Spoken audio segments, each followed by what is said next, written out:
So we're here at Virginia Spanish Peanut Co. in Providence, and this place has a really rich history as far as Rhode Island goes, as far as business goes, and as far as future goes. It was started in 1913 in Oneyville by Peter S. Kalustian from Armenia. He came here from Armenia and started this peanut roasting business, and it is now run by the third and fourth generations of the Kalustian family. Peter Kalustian, his brother Robert Kalustian, and Peter's daughters Shelly and Candy. So this is going to be really cool. We're gonna go in and do an interview and check out what it is that they do here. Are you talking to the camera? I'm talking to the camera. Such a beautiful camera. It's just a stock room. I think you want to get in more to the mechanics, right? I feel so tall down here. I love it.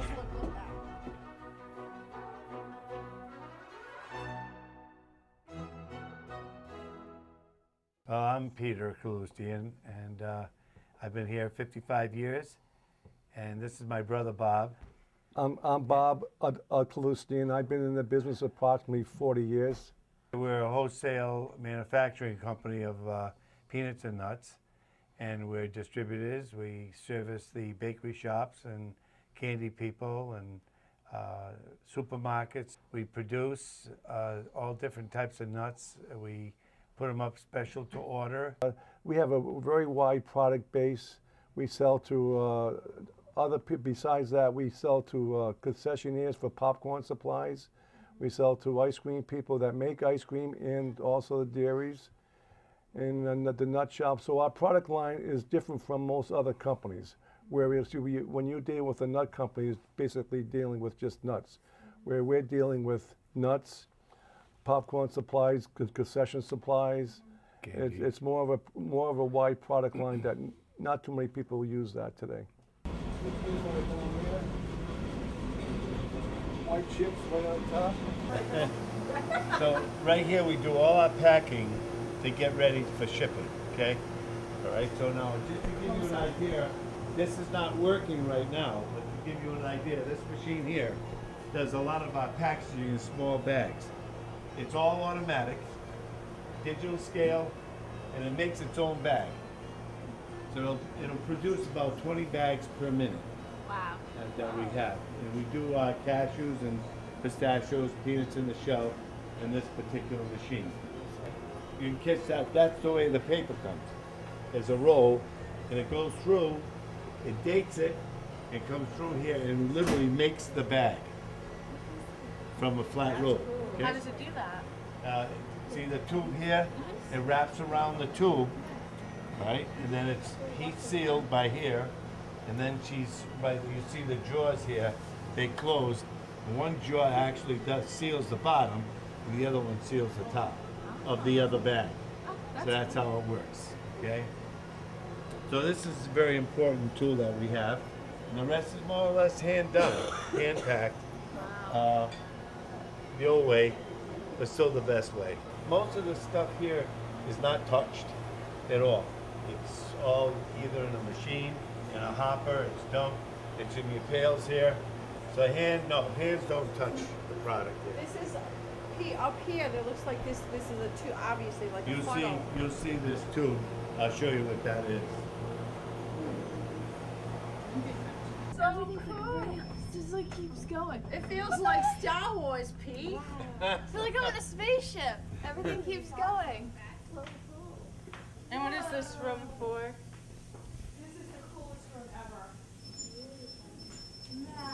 All right, this here is, like I said, remember downstairs, she showed you those tubes coming down from the ceiling? This is the opening to that. And you just kind So of... it's dumped right in there, and that's where it's stored until I'm ready to use it. Can you see them in there now? Like if you opened it? There's nothing in there now, but it's just a plain big hole. That's all it is. It's like a laundry chute. Yeah, it's a laundry chute. That's a good way of putting it. This here machine, if I was to buy this machine today, it'd be the same thing. And I don't even remember the year that this came in, because I must have been a kid. But this machine is where we dry roast our peanuts to go and make our peanut butter stock, or the way it comes out, mostly to Chinese restaurants or whatever. They use them in their sauce. And we use the #1 grade Spanish only, the top of the line. It's roasted in here approximately 20 to 25 minutes. It's all done electronically. You can see by those lights there. The minute the red light goes on, it's up to 300 degrees, you dump it. See with the piping, huh? That draws air through the nuts and out. And it cools it down right away. If you don't cool it down, it continues to roast. It started in 1913 and it moved to this location in approximately 1915. And we've been in this building since that time.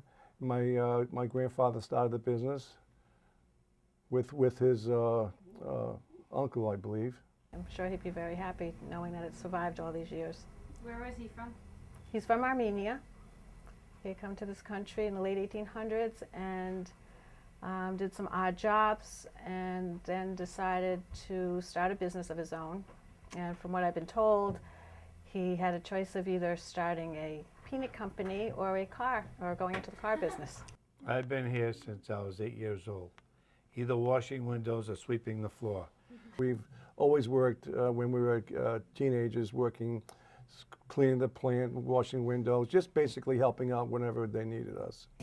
Now over here, you've got your cryolator, and this here holds around 60 gallons of oil, nothing but peanut oil. And that's all we use. Now when we get ready to roast this, we put it up to 300 degrees, and the product is roasted at a certain time level to our specs. Again, the same way, the minute that's done, that carriage is brought up, it drains for about 10 minutes, then we bring it over, it's dropped in here, and it's cooled down again. Again, down into the holding bucket. So you have different I buckets just with have different two, one types? for salted nuts, one for dry nuts, that's it, okay? Now, that piece of equipment there is a filter, and it's just like a swimming pool. As we're using this oil, It's being filtered it's being out? filtered out at the same time. We don't throw oil away here. Yeah. We clean out the sludge that comes on it, but as far as oil goes, we don't take, there's no dirty oil here. It's put in through 30 paper wafers of filter, and that's why I say our product is always nice and fresh tasting. That's the reason why right there. And how often do you filter it? Is it every time you use it? Every time we use it, it's filtered, yeah. What's your favorite part of the job for both of you? I think for me, it's being around. I like people. I like taking care of people in the office. Customers, you get to know your customers. You have almost Like like Mary. personal relationships with people. And yeah. Yeah, you do. You develop, nice relationships with people, and We look forward. It's fun. It's a fun business to be in. It's fun. It's like It's different. Yeah, So that makes it unique. And who doesn't like peanuts? And it's nice to hear their stories, because a lot of times they'll say, I used to come in when I was a little girl, my grandmother brought me in, or my mother brought me in, or whatever, I have to do this because we always did it. We always had cashews on the table for Thanksgiving or Christmas or whatever. So it's nice to hear. It makes me feel good, makes us all feel good. And everything stays the same from year to year. So when they come back, it's just like coming back home, Oh yeah, Nothing's changed. No.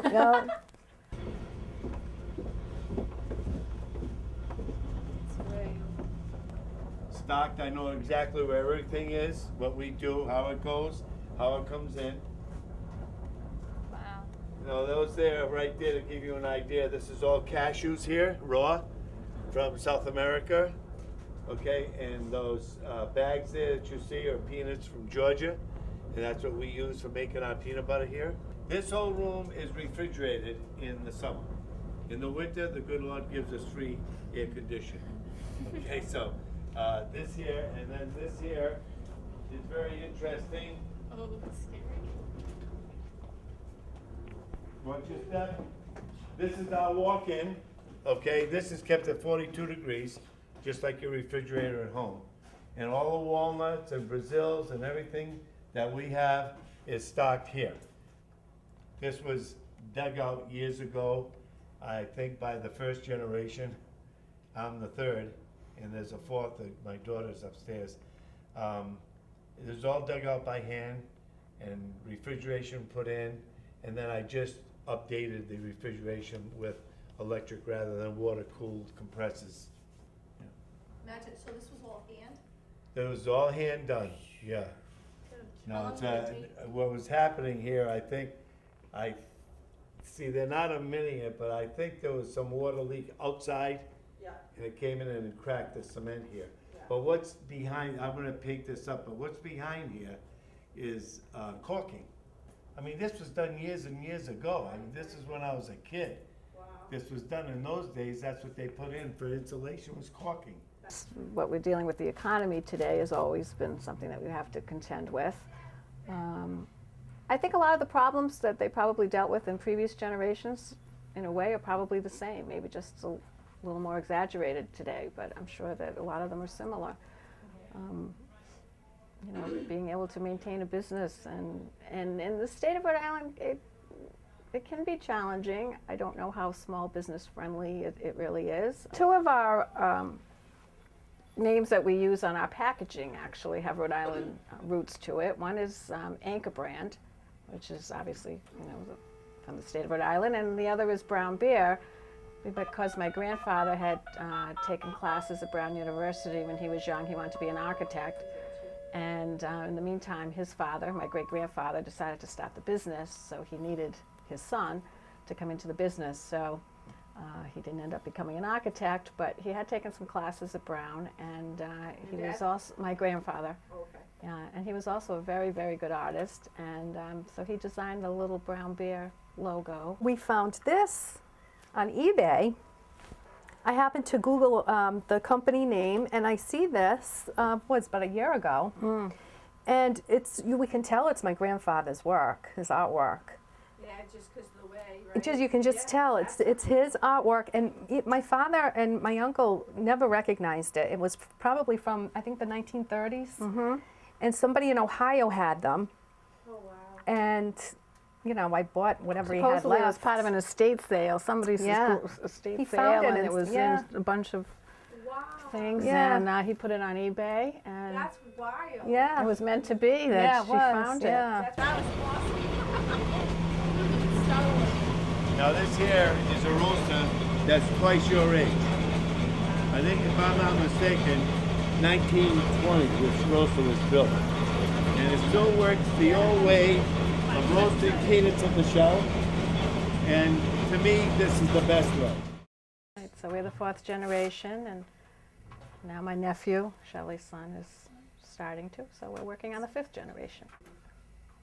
Well, I think that's probably been the core of it, really, is keeping this family business going, which is kind of unusual to see fourth generations survive family businesses these days, and I'm proud to be a part of that. It means a lot to me. So you guys get along really well? This is about the best we get along right here. No, we do. We argue. You know what? We argue because we're sisters, and Right. who doesn't argue? We But do at what the end of the sisters do. day, you know, it's like, okay, see you tomorrow. Whatever happens in this place during the day with your arguing or whatever else, it leaves the minute you close that door and goes home. Now, was that a directive for That's a direct from me. Well, we Everything stops No. when we close that door. It's now you're family. We want to thank Bob and Peter and Candy and Shelley for having us here today. Thank you for the tour.